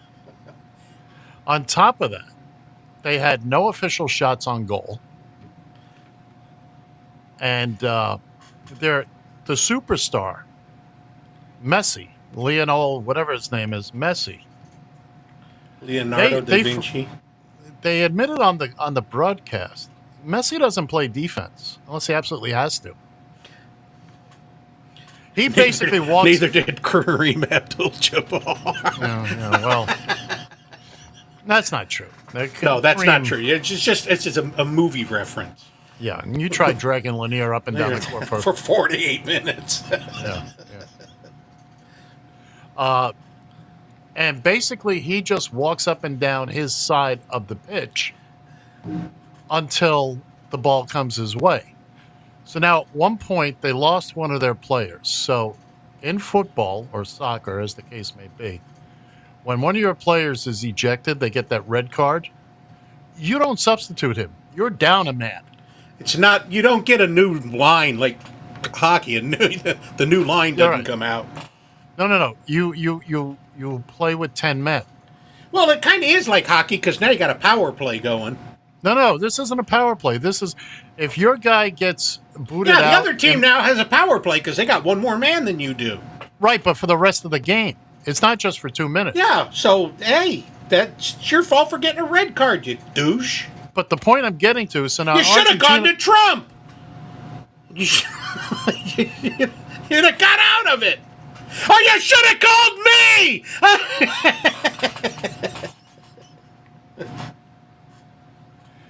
So Argentina loses a player. They're down to 10. Now, Spain is on offense, and they're going towards, they're trying to score. Where's Messi? He's nowhere to be found. So it's basically 11 versus 9. Uh-huh. And I was watching baseball yesterday. I watched the Padres at the Marlins. It was on Fox 1, FS1.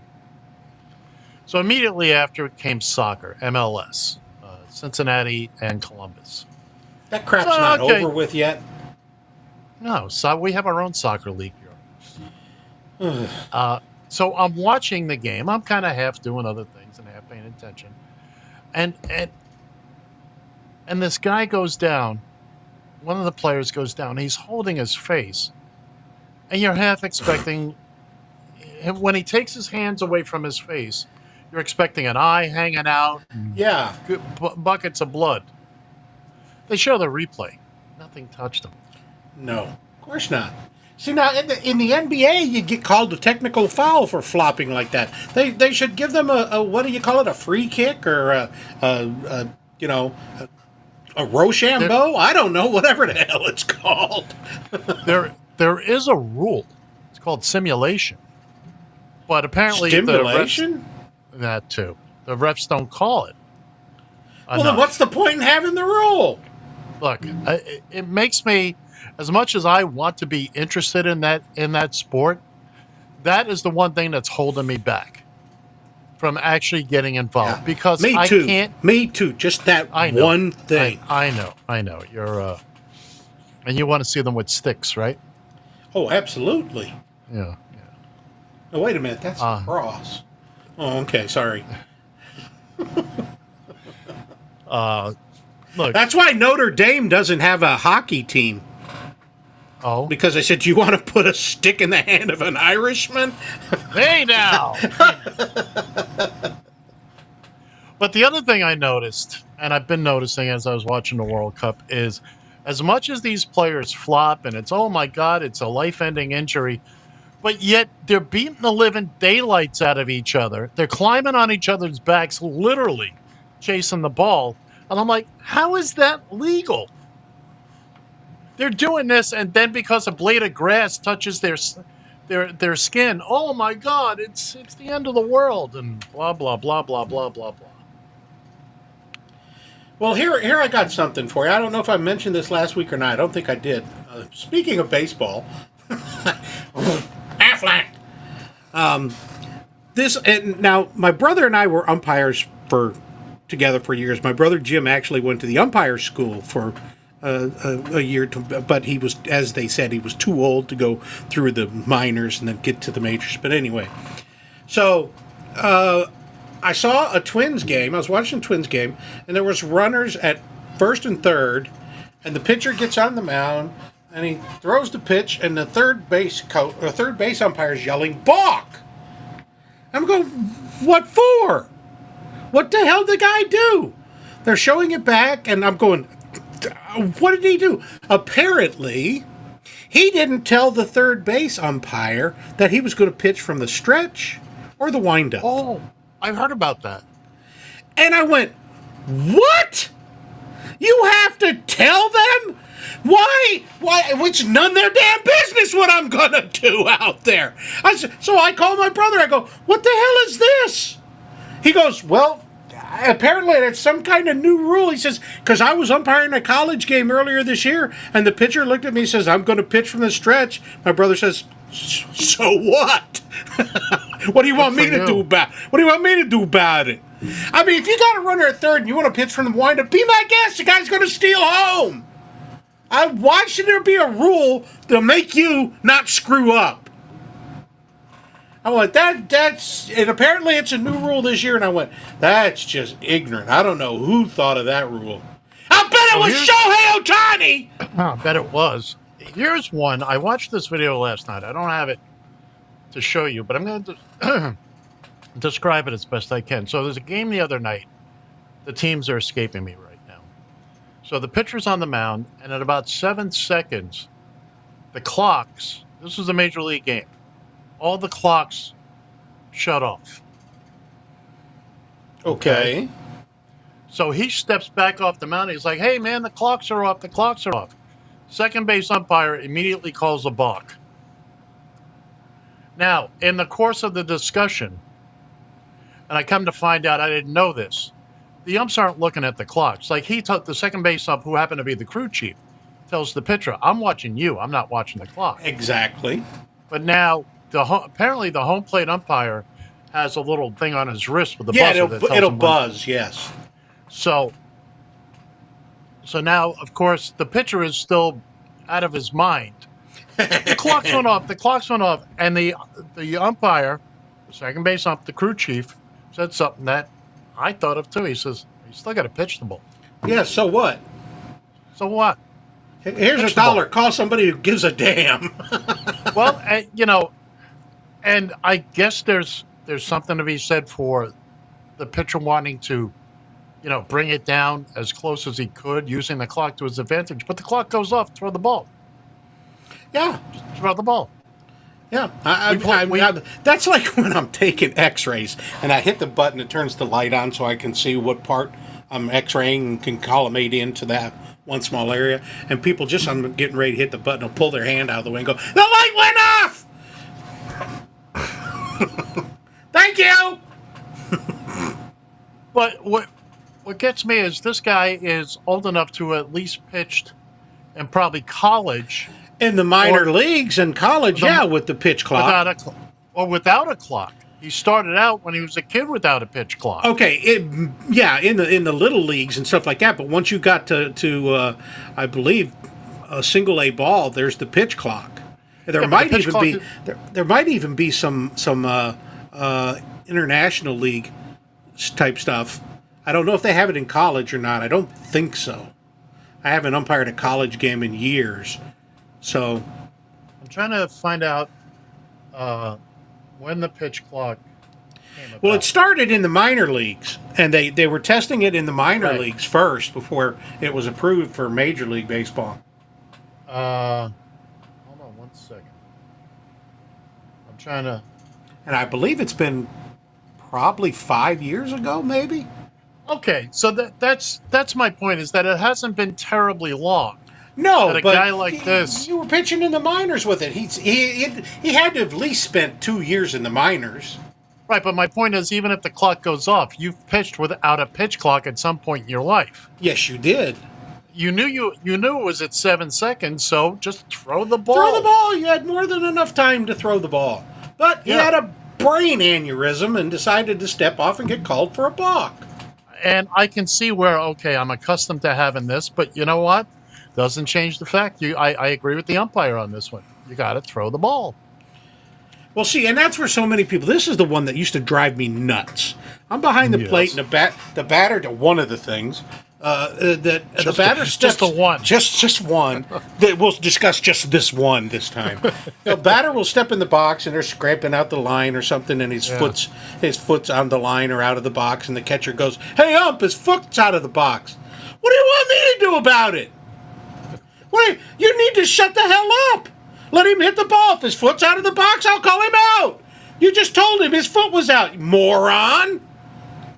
All right, so the rule is if you get a hit and your foot's out of the box, No, it doesn't have to be a hit. All you have to do is hit the ball, foul ball. It could be a foul tip. If your foot, now here's the key thing, your foot has to be completely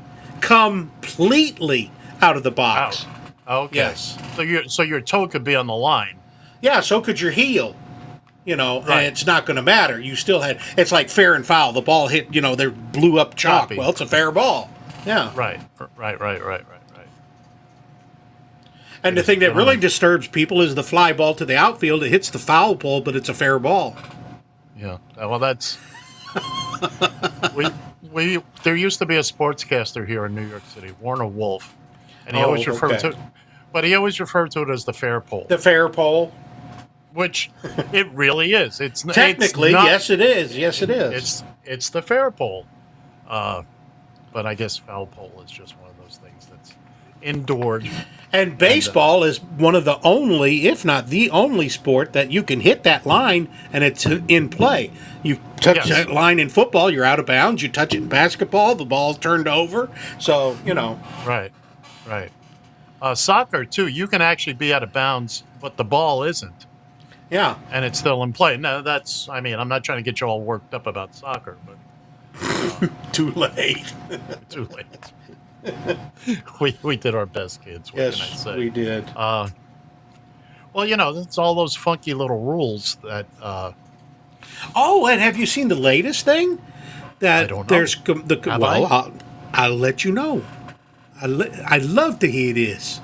So, apparently, you watch the ads on Major League Baseball. There is an organization out there that's wanting. It's called Let's Be Fair, that wants to institute league minimums and a salary cap for baseball. There are league minimums. There are league minimums, but they're saying, here's the real screw. Do you want to know what the league minimum is right now? It's like 900,000 or something. No, 785,000. That's the league minimum. You Darn! Poor bastard. Break my heart. And they're going to scrape by on that. But the one that I like is that they're trying to get a salary cap. Why not? It's the only sport that doesn't have one. Oh, but we have a luxury tax that spreads the money out to the teams that can. Oh, all that does is just keep those teams afloat. It doesn't allow them more money to go out and buy Shohei Ohtani or people like that. I will say this. I would be more interested in a salary cap. Absolutely. Let me finish. Once owners started paying for their own stadiums. You do have a point. Now, that being said, the greatest sports team owner of all time, Joe Robbie, when his football team needed a new stadium, Joe Robbie went out and built a new stadium. Yeah, because now he can collect all the revenue from the stadium. Sure, you got to pay for it, but you're going to collect more revenue from it in the long run. Right, but he built what I still refer to as Joe Robbie Stadium, where the Dolphins play, where the Marlins played in their first bunch of years. And it's gone through a number of name changes, but people that know still refer to it as Joe Robbie Stadium, because without Joe Robbie, South Florida does not have all four major league sports. I won't disagree. I tell you, you can't disagree with that. It was Okay, because well, of I him won't. Thank you. That's it's going to make my beating of you much. The beatings will commence. Yes, promptly at 2 p.m. Yep. But I mean, I look at a Jerry Jones and whatnot, and who knows who he got to pay for that stadium. Okay, I have a buddy that has season tickets to the Cowboys. Now, when they moved into the new stadium, he had to pay $10,000 per seat. He has 2 seats per seat, just for the right to have tickets. Just for the right. Subscription fees. Yeah, basically. I found out, and I wasn't aware of this, I found this out some years ago, that if you have like one of the luxury box and one of the suites, you still have to pay. You still have to buy tickets for every person in there. Yeah.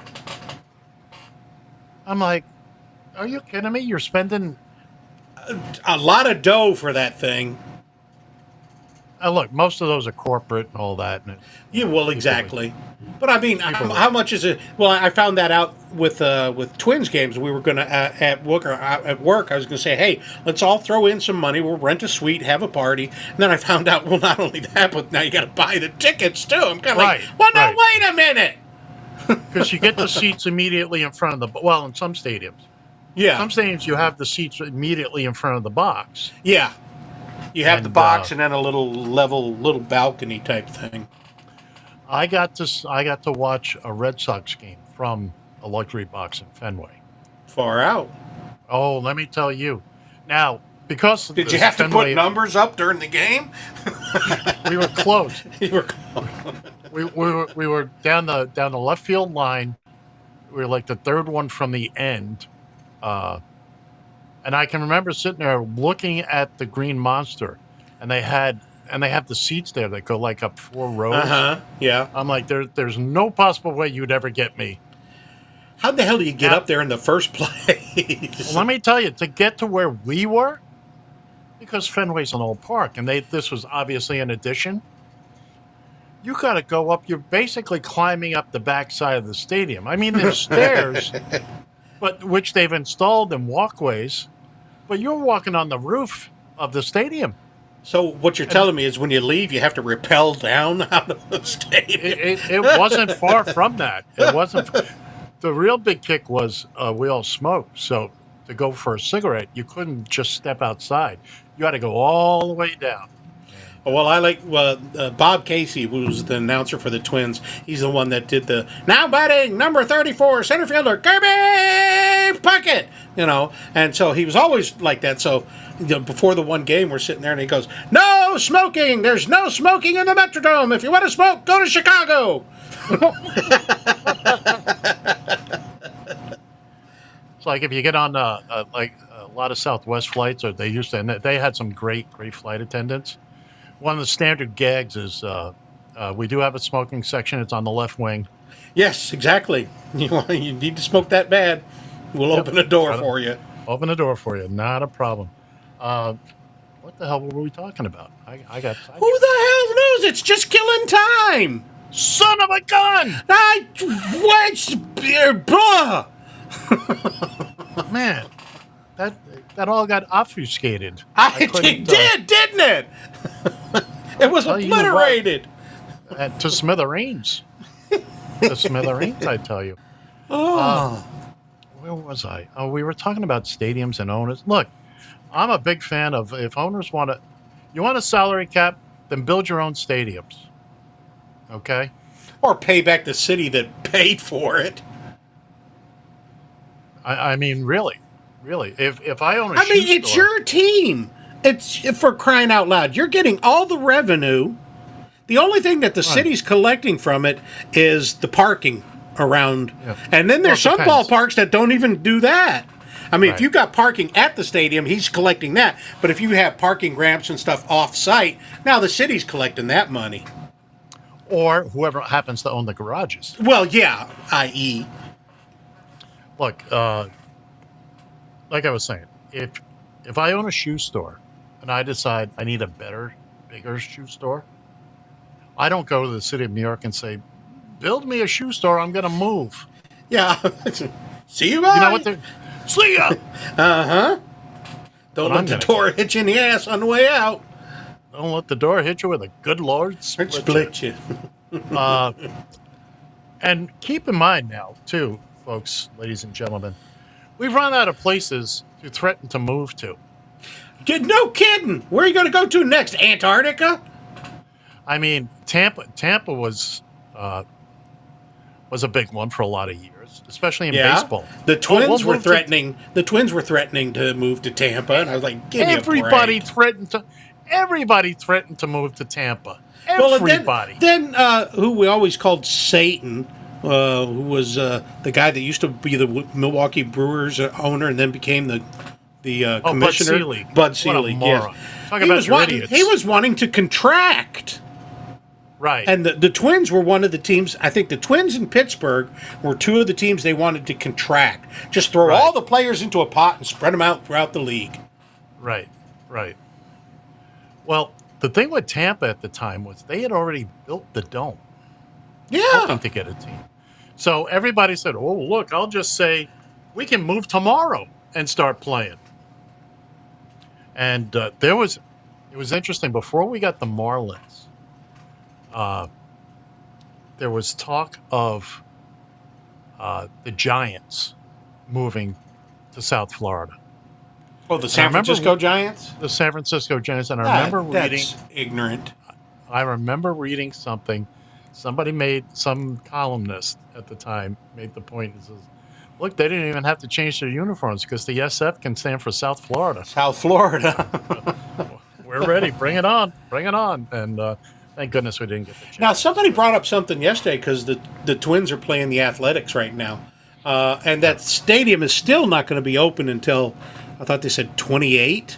They're not going to play. Yeah. They're not going to play in 27. It'll be ready in 28. And that they want to know, is baseball actually going to work in Los? Now you ask the question, right? Because now with hockey and football, that's like one game a week or 2 games a week, that type of scenario. But now with baseball, you got 81 games that you're going to play. So now you have to account for the local population to support that team. And now let me explain briefly. Okay, so the Raiders moved to Vegas. Raiders had a following. They had people still come from Oakland for the games. Yeah, why? Because it's really not that far from San Francisco, Oakland to Vegas. Not that far, and it's how many times a week, Bill? Come on, you know the answer. Just once. The hockey team, the Vegas Golden Knights, you have great ownership there who devised a plan that was brilliant in my eyes. They drafted in the expansion draft. They didn't try to go after bigger players. They went for everybody that was a second line. Yeah. So now you had 4 lines, and they were all like second lines. Yeah. That's why they made it to the Stanley Cup Finals in their first year of existence and won the cup in year 5 or 6. Well, this is a good example of minor league baseball. You really want to watch guys play hard. Go watch the minor league games because these guys are trying to get to the show. Right. So they're playing their asses off. I've never been to a minor league game. I want to go someday. Oh, I've been to quite a few. Yeah. And, I mean, but They were called the Twins at the time, but okay.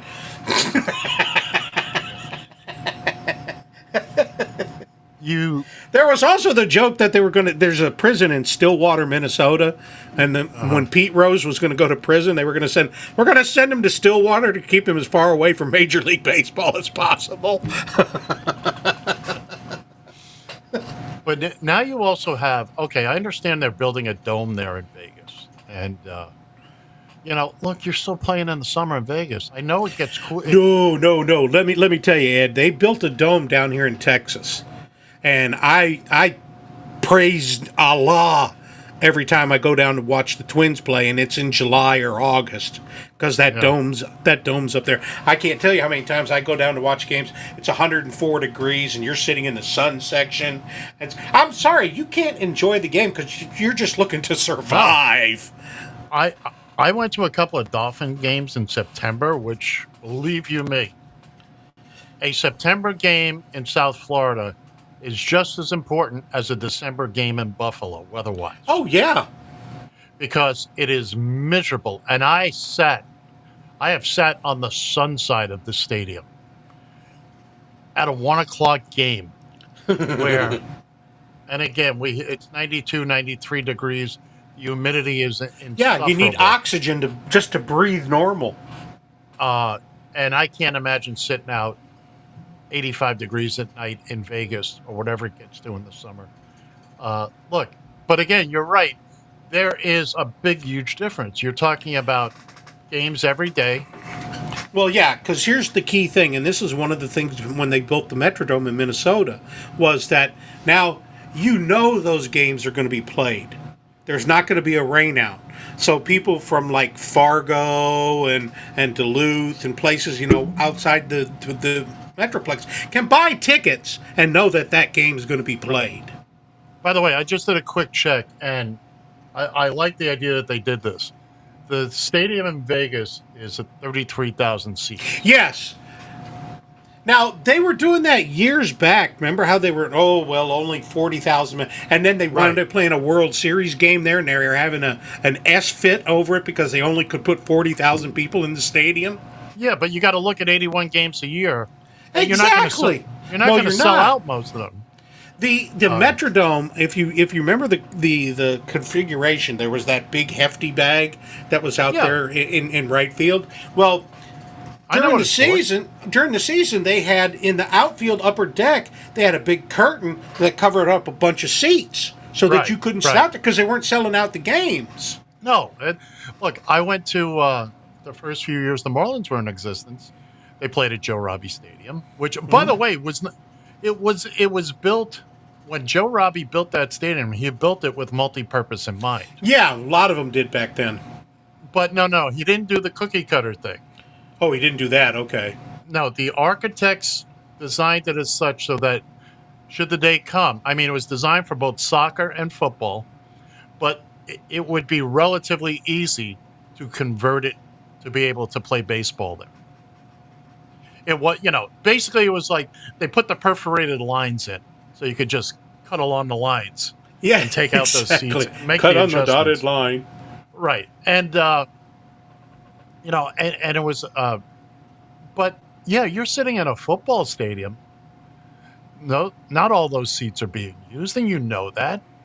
Exactly. So just cover them up. It looks better. It looks like those seats don't exist. Yeah, well, it's that's the idea, and some of the bigger stadiums do that. But 33,000 seats, that's a great number because let's face it, they're not going to sell out every. No, they for the first season they might because it's a novelty. Right. So, people will actually go to Vegas and will say, hey, while we're here, let's go see a baseball game. I know I would if I was there and they were in town, unless they charge $900 per seat like the Raiders do. Let me give you the quick perspective. So I was at the very first Marlins game, in Joe Robbie Stadium. We got tickets. We just barely were able to get tickets, me and three of my buddies. So the place is mobbed. Because it's the first game. Charlie Huff is pitching. We got they were playing the Dodgers. They beat the Dodgers 3-2. You would have thought we had won the World Series. Now, we also had tickets for the next night. The first game was a day game. We had tickets for the second game. Stadium wasn't as full. It was full. No. And by the middle of the season, you could pretty much walk in. Oh yeah. Still crowds, but So yeah, I mean 33,000 seats is going to be just fine. The huge example of that is in Cleveland when they built that new stadium and they sold out for like 4 years in a row. Yeah, Jacobs Field. But then that's Cleveland. They have the infrastructure and they have the population, the local population there. Where with Vegas, I mean, how actually think about it. What is the total population that lives in Vegas? Well, let me change that up because as we're running out of time here. In Vegas, they're selling out the hockey games, which is about 20,000. Yeah. Okay.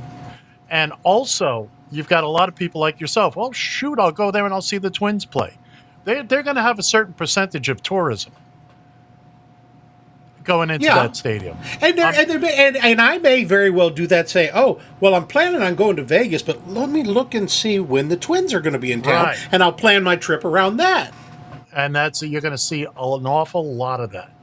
Yeah, I think you will. Oh, no, we're actually getting into good conversation, and this happens. Well, what do you know? We murdered the time to death. All right, that's going to do it for today, kids and kittens. Thanks for joining us. If you missed any of today's show, God bless you. Get dirty if you did! Encore performances are available on YouTube, SoundCloud, and, of course, Radio TFI. For Bill Fancher, I'm Ed. See ya!